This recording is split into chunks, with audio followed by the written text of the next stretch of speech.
प्रभु के नाम की स्तुति महिमा हो। हम लोगों ने पिछले 3 अतवार से लगातार सीखा, प्रार्थना हमारे सारे बंधन को तोड़ता है।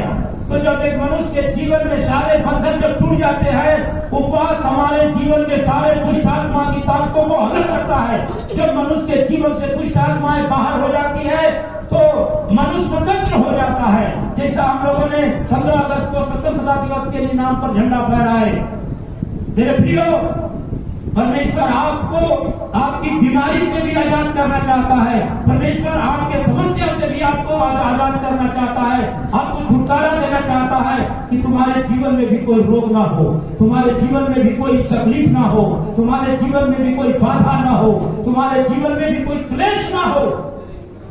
लेकिन करना क्या है? करना क्या पड़ेगा आपको? कहर का पहना है कि प्रभु जी दिखाई देते हैं लेकिन बोल नहीं पाते हैं। प्रभु कैसे आपसे बात करेगा? आपको करना क्या है? परमेश्वर आपके जिंदगी में कैसा बर्ताव करेगा? किस प्रकार से आपको बुद्धिमान बनाएगा? किस प्रकार से आपको धनवान बनाएगा? किस प्रकार से आपको समाज में, गांव में एक आदर का पात्र बनाएगा? इन बातों को हम परमेश्वर के वचन से आज देखने जा रहे हैं। मेरे साथ आप खोलिएगा जल्दी से, जो है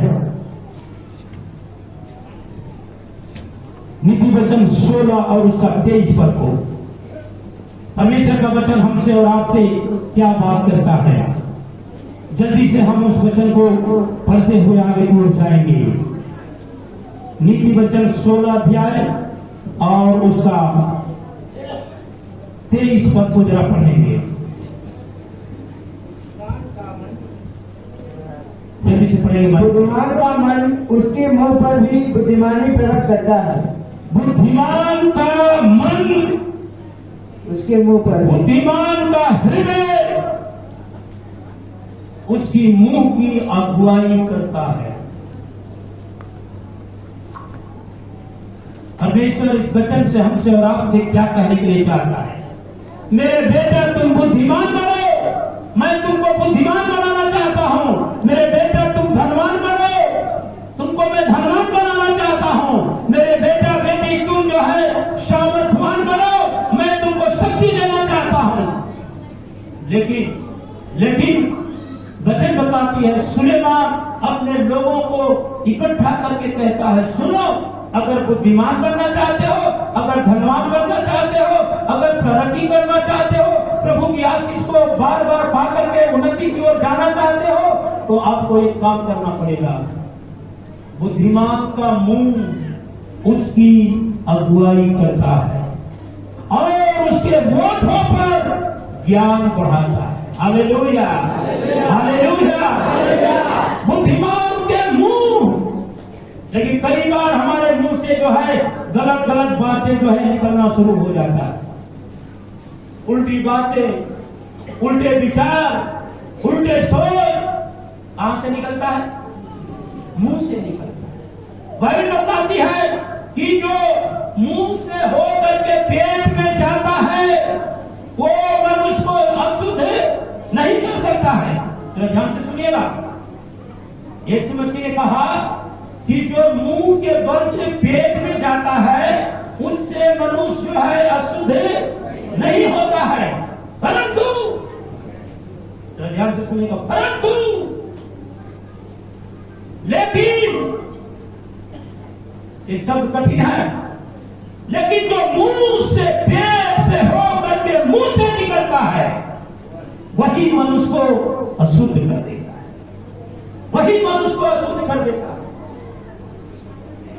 आप सुबह में क्या खा के आए हो ये किसी को मालूम नहीं है, लेकिन आपके मुंह से जो निकलेगा, अगर आपके मुंह से अच्छी बात निकलती है, आपके मुंह से अच्छे विचार अगर निकलते हैं तो आपका काम अच्छा होगा, काम अच्छा होगा।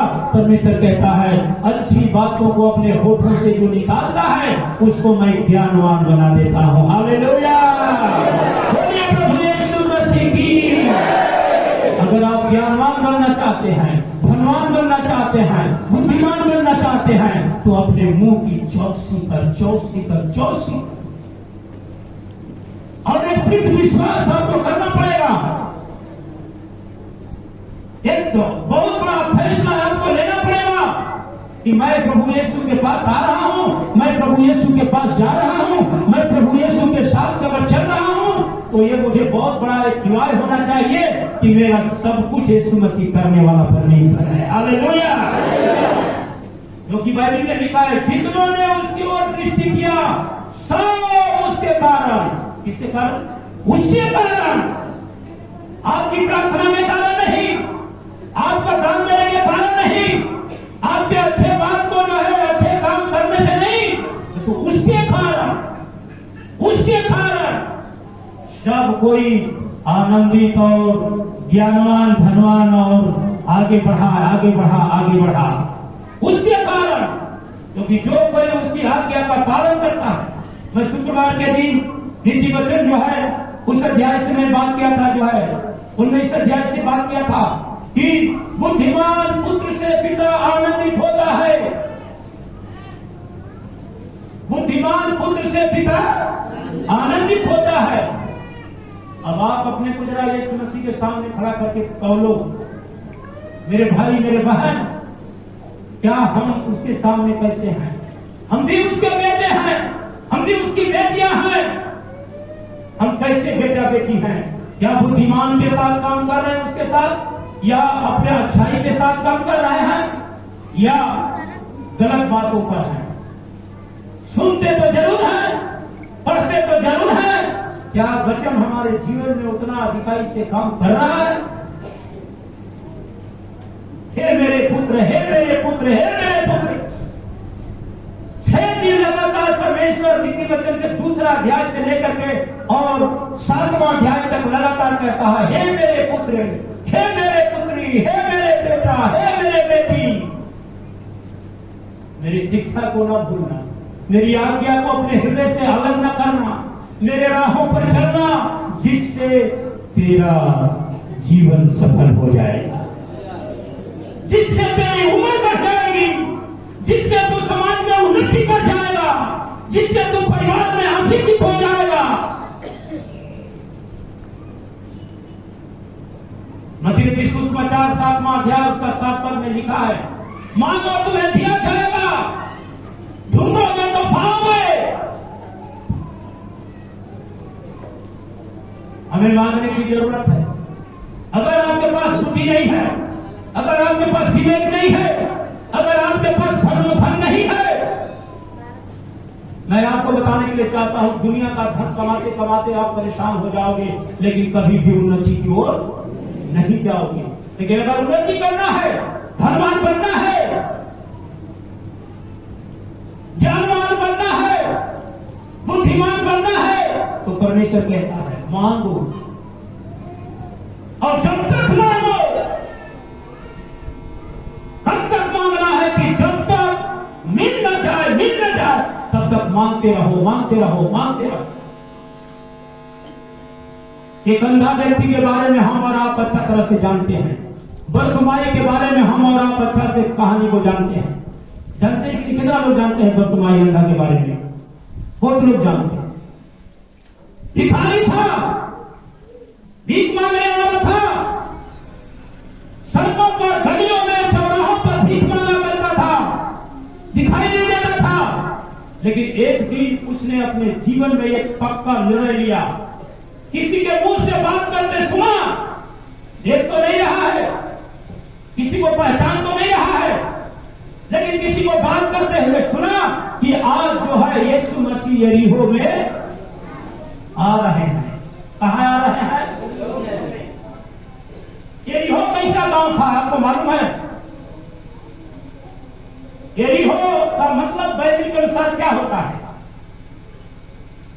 पाप का नगर। यरीहो मतलब पाप का नगर। जमनिया को क्या कहा जाता है? जब दमनी ऋषि का जो है जन्म स्थान है, यहीं से हमारे परशुराम जी का पिताजी जो जब दमनी ऋषि थे उनका जो है जन्म हुआ, इसलिए इसका नाम क्या पड़ा? यरीहो।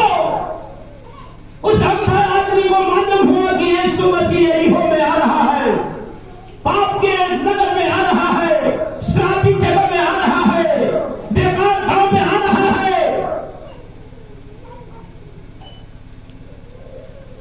यीशु मसीह के लिए लिखा है वचन में, मसीह यीशु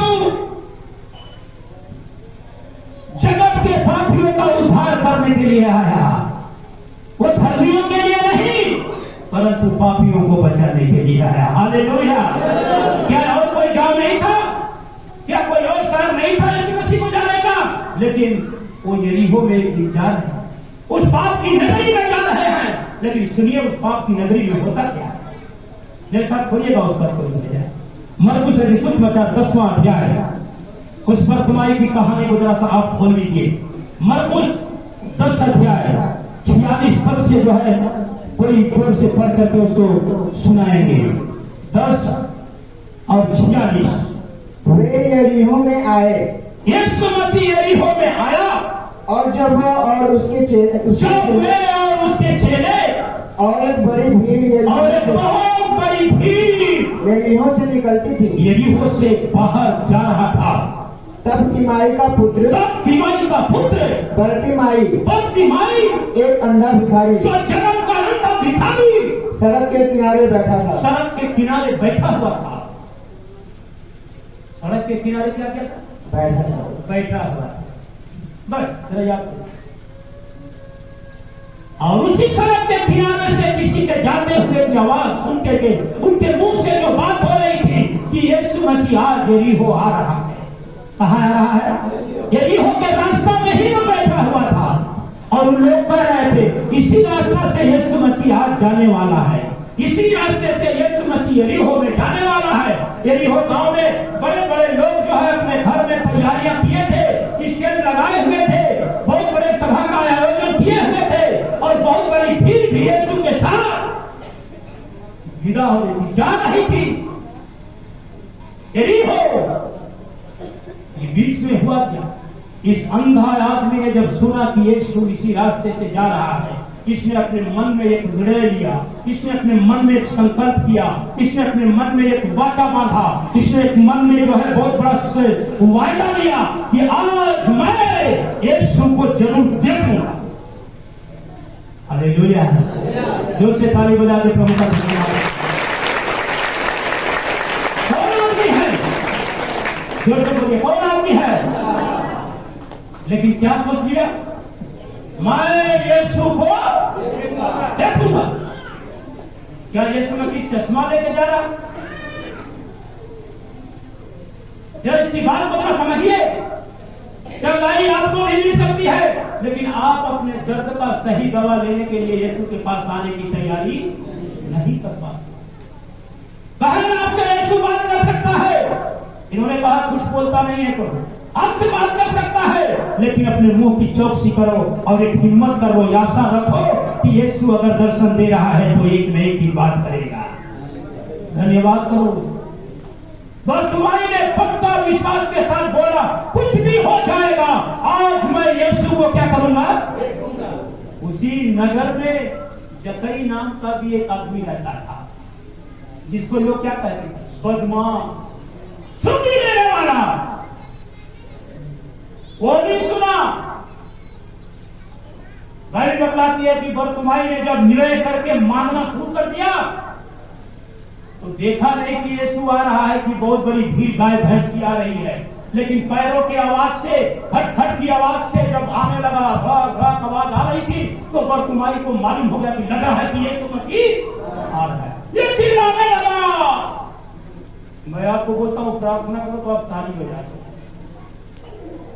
मैंने आपको बोला कि आप जो है अपने बीमारी को बोलो, प्रभु पेट में दर्द है, पेट में गिल्टी है, पेट में अल्सर है, घुटना में दर्द है, सिर में दर्द है, इसके लिए आराधना होती है, प्रार्थना होती है, तो आप सब ताली बजा रहे। क्या प्रभु से आप अपने दर्द को बोले? आप अपने बीमारी को बोले? मानो तुम्हें दिया जाएगा। लोगों के जूतों की आवाज आई, बरतिमाई को मालूम हो गया, लग रहा है कि यीशु आ रहा है, और वो चिल्लाने लगा। क्या करने लगा?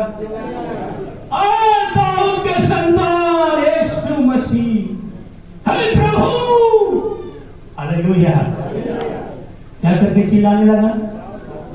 क्या उसको कोई प्रार्थना करने के लिए बोला? क्या उसको चिल्लाने के लिए बोला? यहाँ मास्टर साहब का आवाज रोने का आ रहा है, आप लोग ताली बजा रहे हो खुशी में। अरे रो, सब करो, तेरे गम, तेरे आंसू खुशी में बदल जाएंगे। लेकिन किसके पास रोना है उसको याद करना। पास्टर जी के पास रोगे कुछ होने वाला है? कुछ नहीं मिलेगा। लेकिन रो मसीह यीशु के सामने, तेरे गम, तेरे दुख, तेरी समस्या सब कोई आशीष में बदल जाएगा। प्रियो, पर तुम्हारी को मालूम नहीं था कि यीशु ही आ रहा है, लेकिन चिल्लाने लगा, अरे यीशु प्रभु, दाऊद के संतान, मुझ पर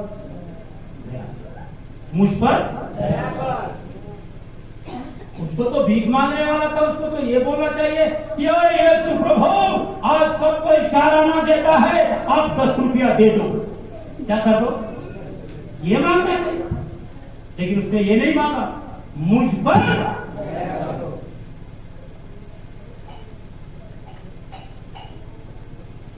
जकरी भी सुबह में सुना कि आज यरीहो में मेरे गांव में यीशु मसीह आ रहा है। कहां आ रहा है? मेरे पाप की दुनिया में आ रहा है। उसने भी किसी से बोला नहीं, वो तो बदमाश आदमी था। सुबह जाके सवेरे ही उठ के जाके जिस रास्ते से यीशु मसीह पर फूल माले बिछाए गए थे, रास्ते में जो है चूना लगा गिराया हुआ था, उसमें झाड़ू वाड़ू लगा के साफ किया गया था, उस रास्ते के सामने जो गुलर का पेड़ था, उस पर जाके सुबह में ही चढ़ गया। पता नहीं कब आएगा ऐसा। ध्यान दीजिए, कैसे चंगाई मिलती है। इसमें से 10 बजे नहीं आता जी, चाय नाश्ता करके ना आएगा कैसे।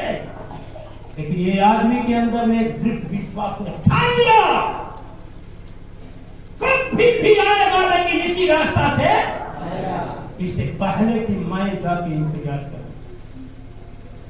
पेड़ पर बैठे बैठे क्या भीड़ आ जाता तो कहां आ जाता? स्वर्ग में चला जाता। लेकिन इसकी परवाह नहीं की। जकरी बदमाश आदमी था, उम्र वाला आदमी था, लोग पेड़ पर जाकर छुपा है। लोगों का ये नहीं सोचा कि अगर लोग देखेंगे तो मुझको क्या कहेंगे कि ये बदमाश पेड़ पर लुकाया हुआ है, बच्चा बना हुआ है। कोई चिंता नहीं। मैंने पहले कहा, परिवार आपको आदर करे या ना करे, परिवार में आपका इज्जत हो या ना हो, कोई बात नहीं, उसके छाये में चलने के लिए सीखो। परमेश्वर जिसको चाहता है दुनिया के रोकने से तुम्हारा कुछ रुकने वाला नहीं है। भाई, आपका परिवार आपको आदर करे या न करे, आपके समाज के लोग आपका आदर करे या न करे, आप यीशु मसीह के आदर करने वाले बन जाओ, क्योंकि उसने आपको खरीद चुका है। और अगर उसके काम में आप आना शुरू हो जाओगे, आपको डेली प्रतिदिन वो नया तरीका से बनाना शुरू कर देगा।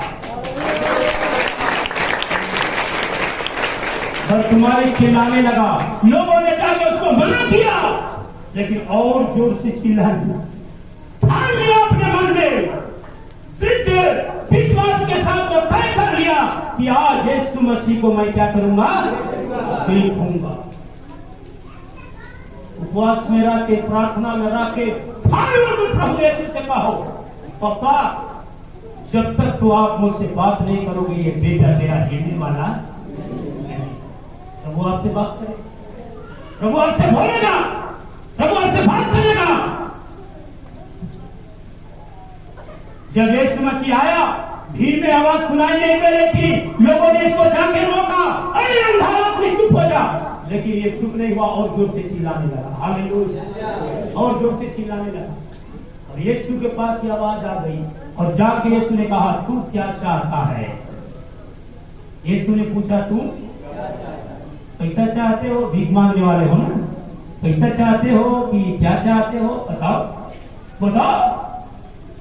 उसने कहा, प्रभु, मेरी हार्दिक इच्छा है कि मैं आपको देखूं।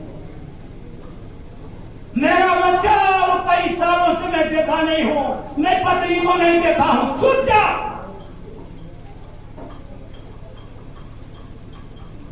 बच्चों को देखने के लिए आंख नहीं मांगा, परिवार को, पत्नी को देखने के लिए नहीं मांगा, भाइयों को देखने के लिए नहीं। मैं 5 भाई हूं, मैं अपने भाइयों को देखना चाहता हूं, मेरा बहुत बड़ा बंगला है, मैं उसको देखना चाहता हूं। नहीं, और सिर्फ उसकी एक ही मनोकामना थी, कि प्रभु मेरी हार्दिक इच्छा है कि मैं आपको देखूं। और जब आपको कहा, यीशु मसीह ने कहा जा, तेरे विश्वास ने तेरी आंखों के पर्दे को हटा दिया और तू अब से देखने लगा। जा जा जा जा।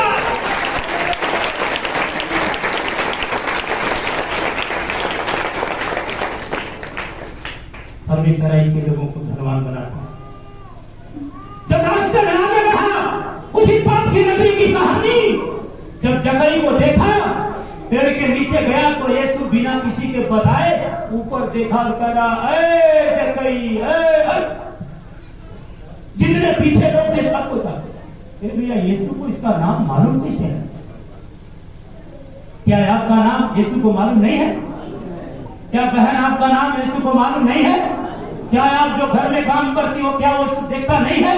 क्या तुम पति से बात करती हो, देखता नहीं है? कोई भी बातें छुपी नहीं है। लूका की सुसमाचार में लिखा है कि कोई भी बातें छुपी नहीं है, सब खुला है, सब खुला है। और खुला है वो बात जिस पर ठक्कर न हो, वो नाश होने के लायक। अगर आपका जुबान खुला, जो आ रहा है वो बोल रहा है, जो आ रहा है वो कर दे रहा है।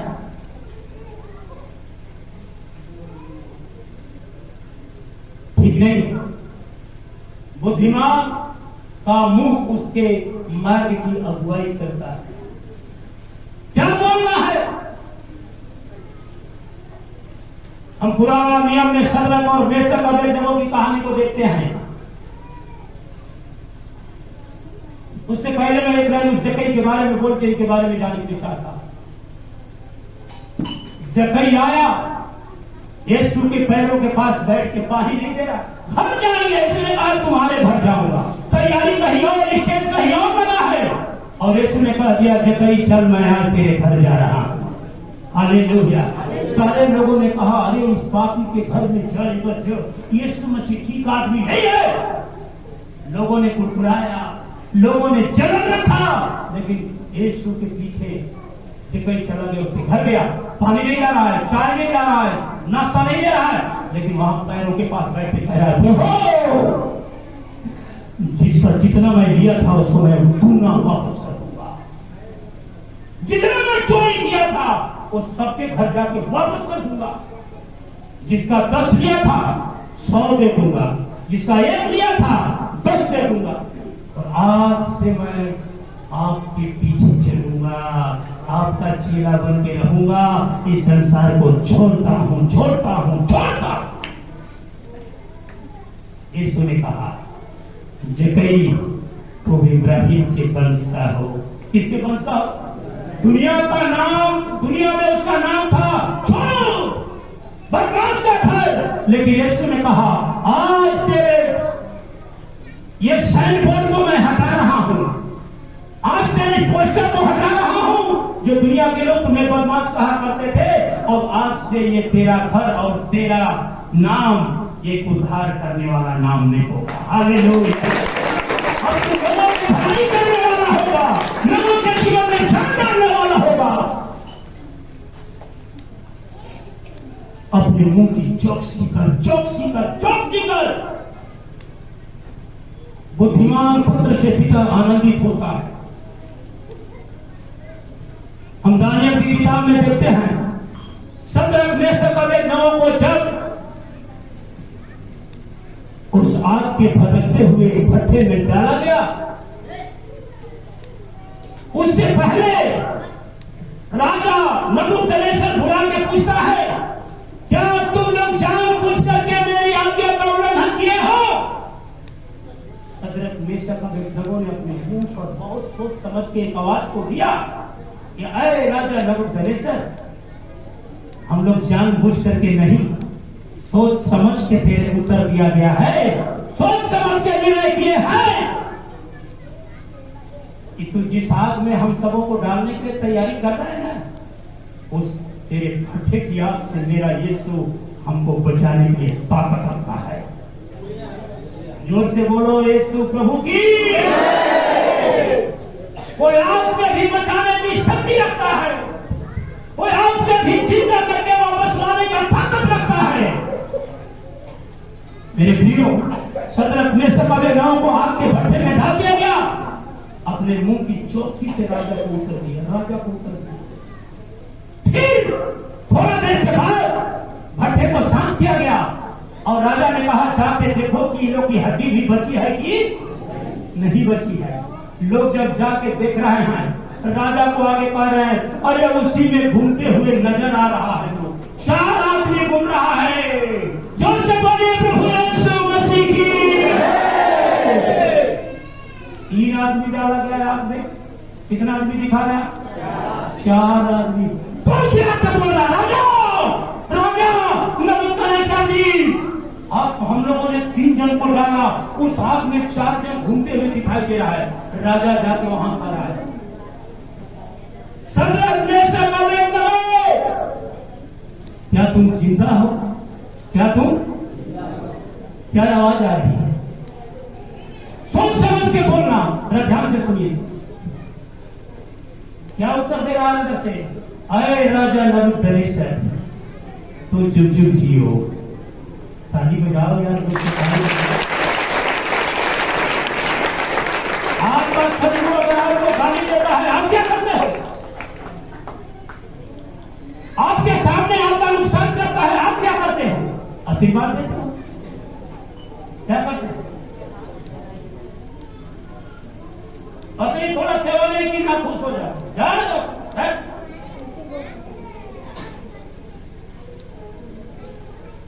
परमेश्वर के लायक बनो।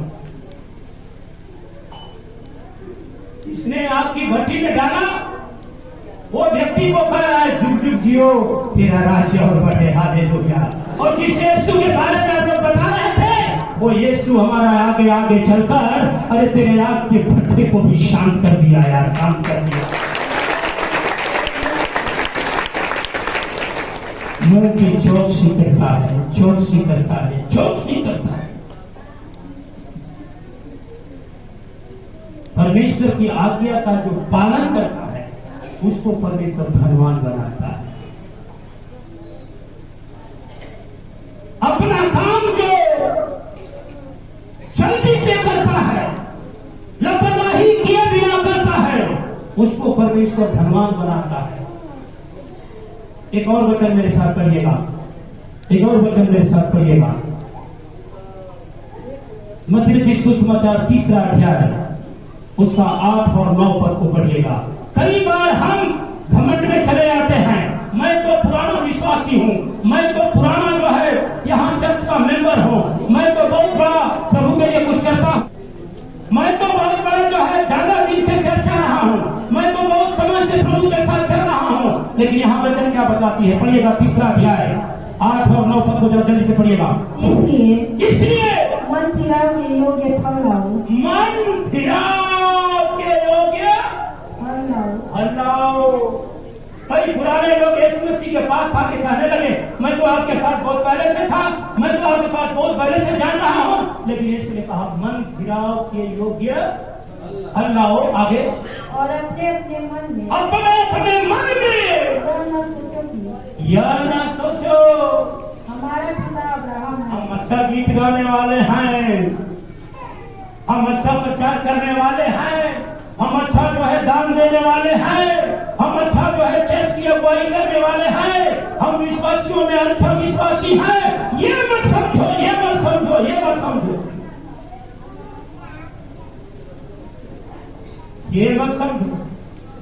कई बार हम लोग पुराने अपने बाप दादा के दौलत के ऊपर, धन के ऊपर घमंड करने लगते हैं। मैं बड़े घराने से हूँ, मैं बहुत बड़ा लंबा परिवार से हूँ, मैं बहुत बड़े अच्छे परिवार से आता हूँ।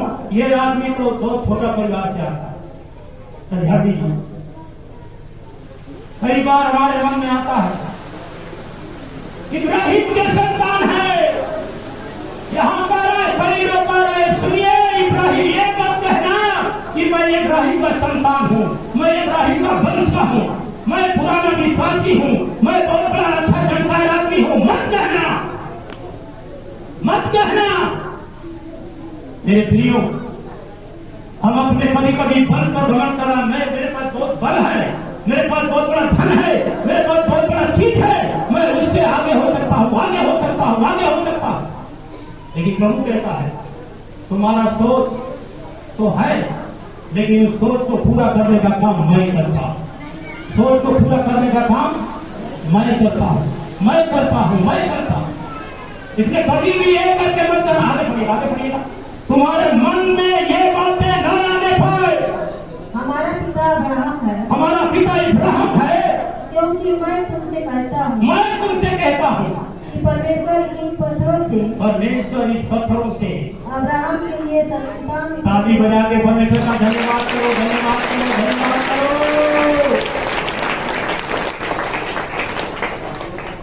मुंह की चौकसी करने वालों को बताता इब्राहिम को इस पत्थरों से भी औलाद पैदा कर सकता है।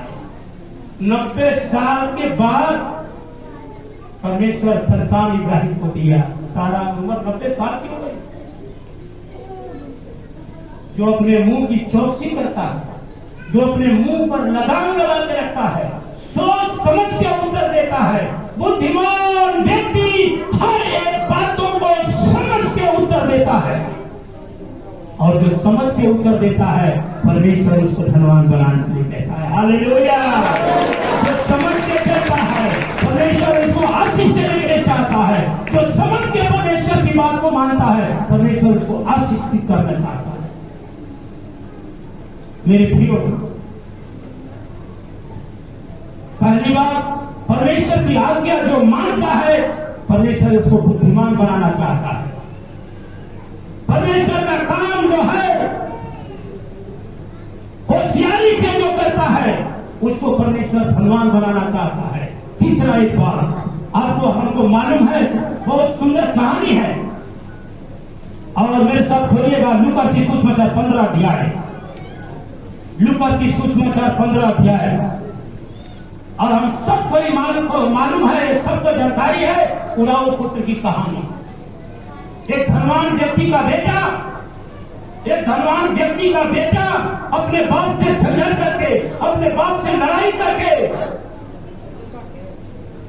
नीति वचन कहता है बुद्धिमान पुत्र से पिता आनंदित होता है और मूर्ख पुत्र से पिता उदास।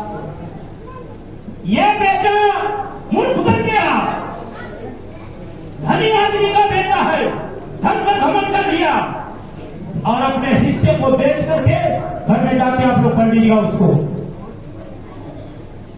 हिस्से को बेच करके बड़े शहर में चला गया, ऐसा आराम की जिंदगी कुछ दिन जीने लगा। लेकिन जब पैसे खत्म हो गए, बाइबल बताती है, नीति वचन में सुलेमान लिखते हैं और कहते हैं कि धनी के बहुत से मित्र होते हैं परंतु निर्धन के दोस्त भी, भाई भी साथ क्या करता है, छोड़ देता। अगर आपके पैसे हो गए तो बहुत सारे दोस्त आपके रास्ते में चलते नहीं जाएंगे। हाँ दोस्त, हम ही आपके साथ हैं। लेकिन जैसे पैसा आपका खत्म होगा आपका अपना भाई भी साथ छोड़ करके, भाई की दूर बात करिए, पत्नी साथ छोड़ के चली जाए। अगर पत्नी को शाम को सब्जी नहीं मिला, 99 से ऊपर मारा हो गया, आज भी किसी लायक का नहीं है। एक आदमी बात बोला, तुरंत जवाब देकर बोलती है अरे ये कर देंगे। मेरे प्रियो, मेरी बहन, मेरे भाई, जरा सोचो अपने आप को। ये नौजवान आदमी, इसका अपने मुंह को खुला रखा, जो आया वो बोलते गया, बाप से लड़ाई कर दिया, बाप से झगड़ा करके संपत्ति को बेच दिया, लेके बाहर विदेश चला गया। ऐशआराम की जिंदगी 6 महीने जिया, दोस्तों के साथ ऐशआराम की जिंदगी जिया। लेकिन धीरे धीरे पैसे जब खत्म होने लगे, इसके दोस्त एक करके जो है घर वापस चले आए, अकेला बच गया उस शहर में। जब 1 दिन 2 दिन 4 दिन खाना नहीं मिला, भीख मांगने लगा, काम ढूंढने लगा, दुकान पर जाके कह रहा मुझको कोई काम दे दीजिए, मैं केवल खाने पर काम करूंगा। लास्ट में एक काम मिला। वो काम कितना बड़ा काम था आपको मालूम है? सुअर चराने वाला काम। किसका बेटा है? राजा का बेटा है। अभी कौन सा काम कर रहा है? जब अपने मुंह की चौकसी नहीं करोगे, जो आएगा वो बोलते जाओगे, परमेश्वर ऐसे लोगों से घृणा करता है। ये धनवान आदमी का बेटा कंगाल हो गया, सुअर चलाने की नौकरी मिली, सुअर जो खाना खाते थे उसको खाने के लिए मिला। जब दोपहर के समय उस सुअरों को चलाते समय जब खाने के लिए जब वो खाना शुरू किया, सुअरों का खाना, सुअर जो खाती थी वो खाना उसको मिलता था क्योंकि उसी पर तय था। 1 महीना हो गया, इसको अच्छा नहीं लग रहा है, लेकिन एक दिन जब दोपहर में ये खाना खा रहा था, उसने सोचा, अरे बाप रे बाप, मेरे बाप के घर में तो 400 नौकर काम करते हैं, लेकिन 400 नौकरों को भी मेरा बाप दाल भात सब्जी दिया करता था, लेकिन यहाँ मैं उसी का बेटा और सुअरों का खाना खाना पड़ा। क्यों? उसके मन में बात है, मैंने अपने बाप से बलवा किया, मैंने अपने बाप से क्या किया? झगड़ा किया, गाली गलौज किया, हिस्सा खो लिया, आ नहीं मेरा कुछ, लेकिन बेटा होने के बाद आधा हिस्सा लिया, भारी से नफरत किया, और आज इस दौर पर आ गया कि सुअरों का खाना खा रहा है। उसको याद आ रही है, गोरा उस पेड़ के सामने, उस पेड़ के सामने रो रहा है, अब मैं ये सुअर चराने का काम नहीं करूंगा, अपने बाप के घर जाऊं। कहां जाऊंगा? अपने बाप के घर जाऊंगा।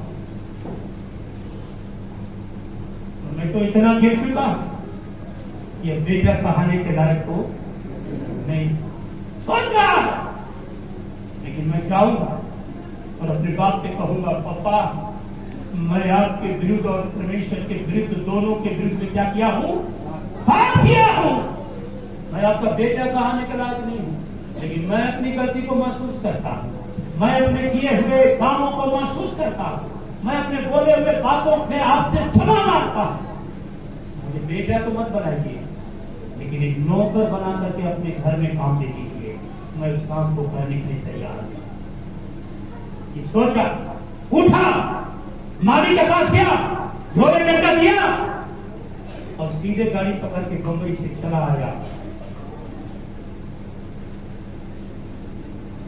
बाप की आंखें रोते रोते बुझूरी हो गई, मेरा बेटा 1 साल हो गया, पता नहीं कहां चला गया, कोई फोन भी नहीं आ रहा है।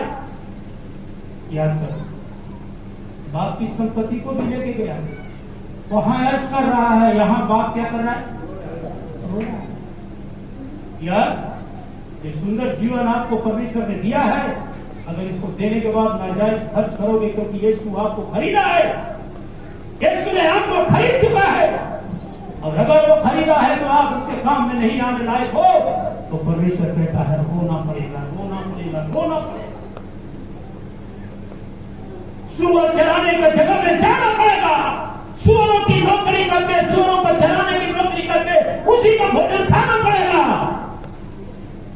तब तुम कहोगे बगल वाला बहुत आगे बढ़ते जाता है और मैं पता नहीं कितना कमाता हूं, लेकिन फिर भी हमको दाल रोटी भी अच्छा से नहीं मिलता।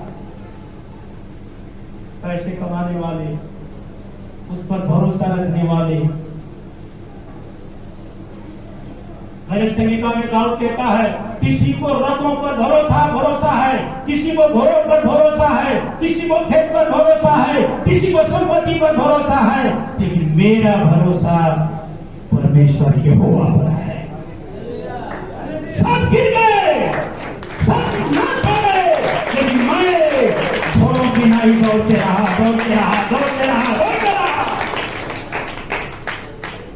प्रियो परमेश्वर के जन, घर आ रहा है, बाप दूर से देख रहा है, अरे ये तो लग रहा है मेरा बेटा है, ये लग रहा है मेरा बेटा है, पूरा आंख से दिखाई नहीं दे रहा है, लेकिन उसका चाल को देख रहा है, उसके स्वभाव को देख रहा है, ये लग रहा है मेरा बेटा खोया था, वापस आ गया। दूर से वो बेटा को दौड़ के जाकर पकड़ना चाह रही, दूर से वो कहने लगा, पापा मैं आपका बेटा कहानी के लायक, मैंने आपके विरुद्ध और ईश्वर के विरुद्ध, दोनों आदमी के विरुद्ध मैंने क्या किया? पाप किया, पाप किया। आप जरा बैठे बैठे सोचो, क्या यीशु मसीह के साथ आप कैसा? कहीं ऐसा ना हो कि प्रभु कहे कि इतना दिन से चिल्ला चिल्ला के सिखाया जा रहा है, लेकिन तुम फिर यही हो जैसा नगर में, यानी पाप की दुनिया में ही तुम बढ़ते जा रहे हो। पाप में ही तुम ज्यादा ध्यान देते जा रहे हो, पाप के साथ ही तुम चलने के लिए तैयार हो रहे हो। यहाँ से सुनते तो हो, समझते तो हो, लेकिन घर जाकर के फिर पाप के लोगों के साथ, पाप के नगर के लोगों के साथ चलने के लिए, बैठने के लिए, खाने के लिए, सोने के लिए तैयार हो जाते हो। यीशु क्या कहेगा आपके लिए? मेरे पिता, मैंने तो तुमसे प्यार किया, मैंने तो तुमसे मोहब्बत किया, और मैंने तो तुम्हें सिखाया कि मेरी आज्ञाओं को ना भूलना। अगर तुम मेरे आज्ञाओं में रहोगे, समय समय पर सब कुछ तुम्हारे लिए पूरा कर। मैं मर गया था, लेकिन अब मैं जिंदा हूं, और स्वर्ग और अधोलोक की कुंजियां मेरे पास है, और मैं अपना पूरा अधिकार तुमने देखा। चाबी आपको देना चाहता है, वो सर के खजाने की चाबी प्रभु आपको देना चाहता है। वो खजाने का जो जिसमें पूरा माल भरा हुआ है, दुनिया की हर संपत्ति भरी हुई है, उस घर की चाबी प्रभु आपको देना चाहता है। लेकिन वो कहता है, लव पुत्र जैसा कहता है, उसने अपने मन में पश्चाताप किया, अपनी गलतियों को मान लिया। लेकिन इतना साल आप चर्चाते हो गया, लेकिन अपनी गलती को आप हमेशा छुपाने का काम करते हो। अपनी गलती को कभी भी प्रभु के साथ करने के लिए तैयार। प्रभु मेरी गलती के चलते, मेरी गलती के चलते मेरे परिवार, बच्चे नाश हो रहे हैं।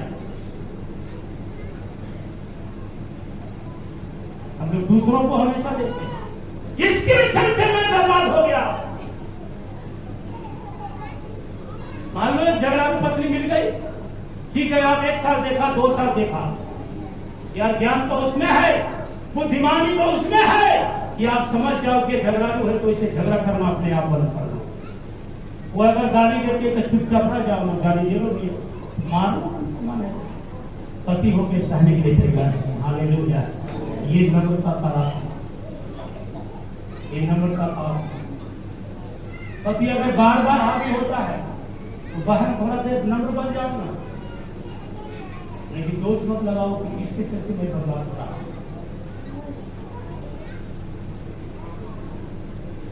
जैसा करेगा वैसा पाएगा।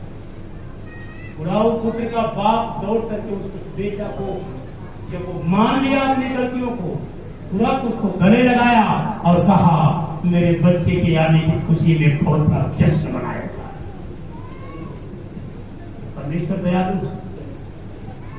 पहला, परमेश्वर की जो आज्ञा का पालन करता है, परमेश्वर उसको धन्यवान बनाना चाहता है, परमेश्वर उसको आशीषित करना चाहता है, परमेश्वर उसको बुद्धिमान बनाना चाहता है। दूसरा, परमेश्वर का काम बिना लापरवाही किए जो करता है, यानी कभी भी आलसी बन के नहीं। नीतिवचन 6 और 6 को पढ़िएगा, पढ़िएगा उसका। नीतिवचन 6 और 6 पद को पढ़िएगा जल्दी से।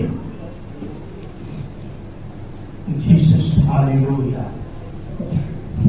अरे आलसी, चींटियों के पास जाओ। बस सुनिए, मैं आपके लिए पढ़ दिया। अरे आलसी, चींटियों के पास जाओ। न उसका कोई मालिक है, न उसका कोई अगुआ है, न उसका कोई गार्डियन है, लेकिन फिर भी वो धूपकाल में अपना काम करती है। क्या करती है? चींटी, छोटा जीव। आपकी चींटी आपके बच्चे, आपका चींटी आपका परिवार, आपका चींटी आपके घर के लोग। और जांच लो कि क्या चींटियां तो अपना काम करती है धूपकाल में, ठंडा में नहीं। ये हम लोग सुबह सुबह ठंडा होता है फिर भी 8 बजे तक सोते हैं। हालेलुया। भोर में जगने का आदत। अरे आलसी, चींटियों के पास जा और उनसे सीख कि उनको न कोई जगाने वाला है, न उनको कोई सिखाने वाला है, लेकिन फिर भी अपना काम वो समय पर करती है। लापरवाही। दूसरा, जो अपने काम को बिना लापरवाही किए करता है, परमेश्वर उसको धनवान और बुद्धिमान बनाना चाहता है। तीसरा, जो अपने पाप को कबूल करके और स्वीकार करता है कि मैं दोषी हूं। हे प्रभु, मैं आपके सामने खड़ा होने के लायक नहीं हूं, लेकिन हे प्रभु, मैं आपके परिवार में आया हूं, आपके भवन में आया हूं, मुझे अपने लायक बनाए। 3 काम जो करता हूं, परमेश्वर कहता है जो मांगोगे वो मिल जाएगा। Hallelujah, hallelujah.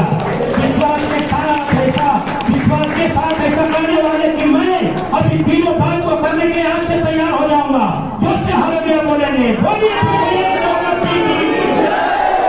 विश्वास पर था जाएगा, आनंदित हो। विश्वास पर था जाएगा, आनंदित हो। विश्वास पर था जाएगा, आनंदित हो। विश्वास पर था जाएगा, आनंदित हो। शैतान तुम्हें भर मारेगा, आनंदित हो। शैतान तुम्हें भर मारेगा, आनंदित हो। आप कहां प्रभु की आज्ञा मानने वाले हो, बिना आलस का प्रभु का काम करने वाले हो, अपने गुनाह को मान करके प्रभु के साथ चलने वाले हो? अगर ये तीनों बात में हो, परमेश्वर आपको बड़ी आशीष देना चाहता है।